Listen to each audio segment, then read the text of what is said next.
Welcome back to the TCO Studios. Vikings, Falcons this Sunday, 12 p.m. on Fox. On the call, in the booth at US Bank Stadium this Sunday, Daryl Moose Johnston. Daryl, thank you for joining me today. How you doing?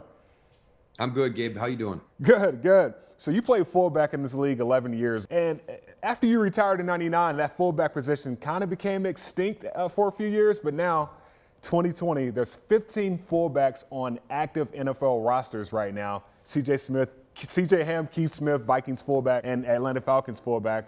But what's your take on the reemergence of this position? Yeah, what's old is new again, right? There's been so many games I've had over the last 8 to 10 years where there hasn't even been a fullback on the roster on either side. I would tease Jason Garrett about that all the time. I come down and do a Dallas Cowboy game. I'm like, you don't even have a fullback on your roster. I said, you know how insulting that is to me? This is going to be fantastic. I love the fact that Coach Kubiak relies on the fullback to do a lot of different things. And really, for me, what I like about what CJ Ham is able to do, they're giving him the opportunity to go out in the slot.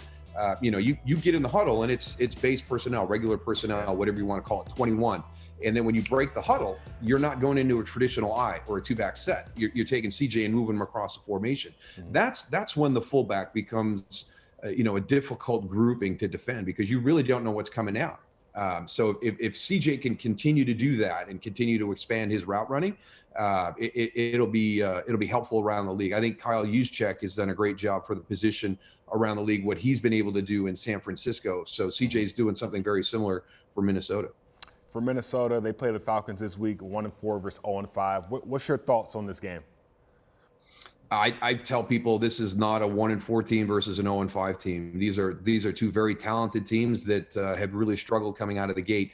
For Atlanta, the inability to finish. The Dallas game and the Chicago game back-to-back with big leads in the fourth quarter. Mm-hmm. I just think they had a tough time bouncing back from that, and they really haven't righted the ship yet. So, but there is a lot of talent on that roster. There's been some injuries on the defensive side.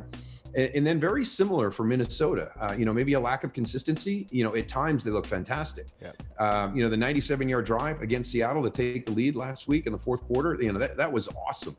And to bounce back from giving up 21 points in less than 2 minutes. So there's a lot of things there that are good. The resiliency, the weapons that they have on the offensive side of the ball. Obviously a little bit young on the defensive side of the ball. You're going to have some growing pains.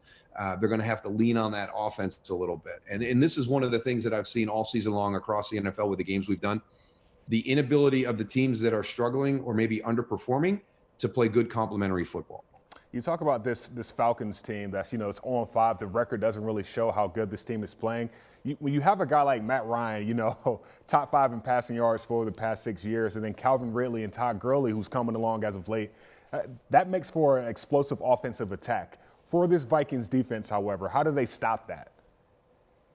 And we didn't even mention Julio Jones, right? Yeah. He's been in and out of the lineup. Yeah. And when Julio's in the lineup, now it's a completely different thing because you've got to have kind of a special plan for Julio. Yeah. So that'll be the biggest challenge for Minnesota is with those weapons and that young defensive secondary. How do you choose to do that? I think what they did last week against Seattle, we're going to challenge you to run the football into our 7-man front. And if we have to make that adjustment, we will.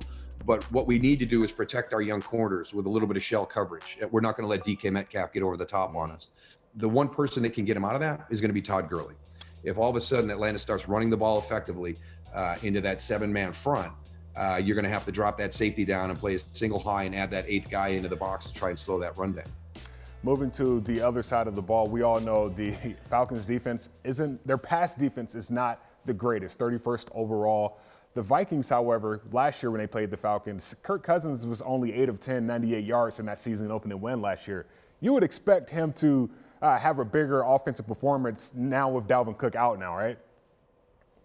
Well, Alexander Madison's a pretty good guy to plug in there. And you want to kind of stay true to who you are, what your identity is, to be able to control the ball for 38 minutes, a rush for over 200 yards last week against Seattle. That's impressive.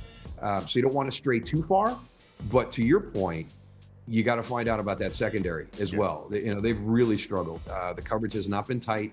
And that's been since week 1. Russell Wilson came in, I think he was 31 out of 35.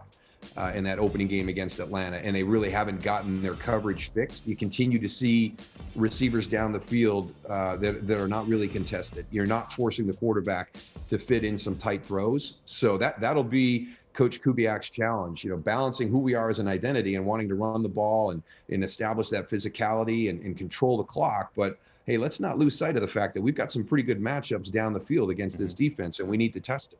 What will it take for the Vikings to get their first home win of the season this Sunday?